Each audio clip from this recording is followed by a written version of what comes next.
Dan saya yakin Kadis Perhubungan tidak akan diam. Pasti dia akan menindaklanjuti ini. Karena kalau dia diam, masyarakat akan bertanya, apa, kenapa, wah, dan sebagainya kan.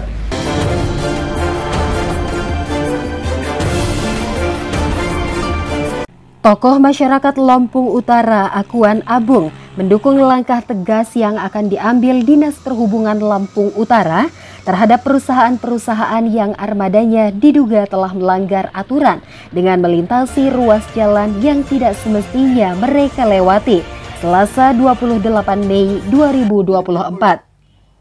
Mantan anggota Dewan Lampung Utara ini juga menyoroti rusaknya sejumlah ruas jalan di Lampung Utara yang diakibatkan kendaraan Fuso yang memuat singkong di malam hari.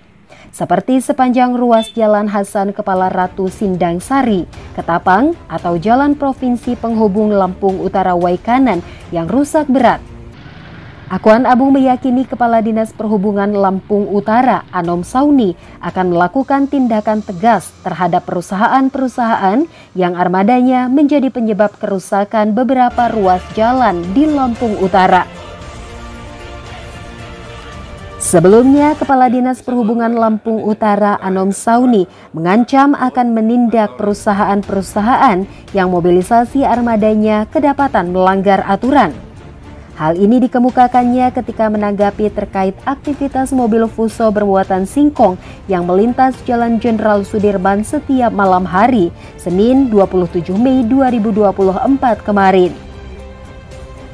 Mobilitas kendaraan Fuso bermuatan singkong disinyalir milik perusahaan MSM. Diketahui MSM merupakan anak perusahaan dari Gajah Mada Internusa yang rutin melintas di Jalan Raya Prokimal, Hasan Kepala Ratu menuju Jalan Jenderal Sudirman. Jalan Jenderal Sudirman merupakan kawasan tertib lalu lintas, terutama kawasan pos kota Tugu Gotong Royong hingga Bundaran Tugu Payanmas. Pihak perusahaan diduga mengabaikan peraturan yang sudah menjadi kesepakatan bersama yang ditandatangani oleh beberapa perwakilan perusahaan bersama pemerintah beberapa waktu lalu.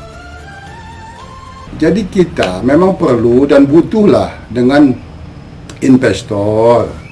Tapi juga kita harus mesti ada jalur-jalurnya. Kalau tidak salah ini, jalurnya itu untuk Fuso itu tidak boleh masuk kota, harus melalui jalan lingkar, yaitu jalan yang keluar dari Kalicinta atau yang keluar di Bernah sana. Dan itu kayaknya bukan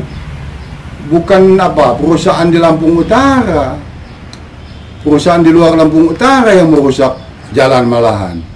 Kalau perusahaan di Lampung Utara saya lihat adem-adem ayem. Nah, perusahaan-perusahaan Lampung Utara ini tidak seperti itu, malah keluarnya di jalan yang sudah ditentukan, ya keluar di Kalicinta misalnya kan.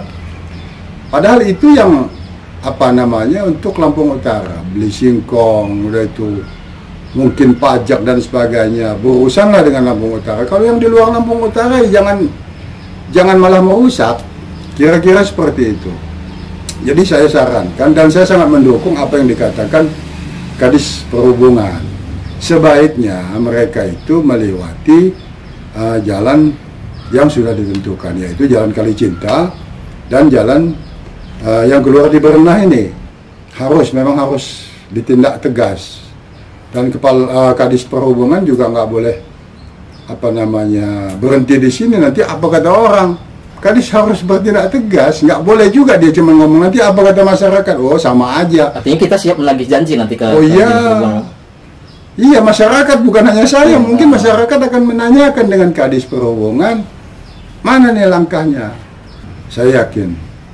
Dan ada Polres, ada banyak yang bisa dirangkul beliau untuk Kalau nggak itu ya perusahaannya ditegur ya dengan keras lah. Cek lagi perusahaan itu. Nah, bagaimana bisa ada di sana dan sebagainya. Diangkatlah itu semua. Dan saya yakin Kadis Perhubungan tidak akan diam. Pasti dia akan menindaklanjuti ini. Karena kalau dia diam, masyarakat akan bertanya, apa, kenapa, wah, dan sebagainya kan. Jadi timbul spekulasi lain. Dari Lampung Utara, Agus Tiadatara melaporkan.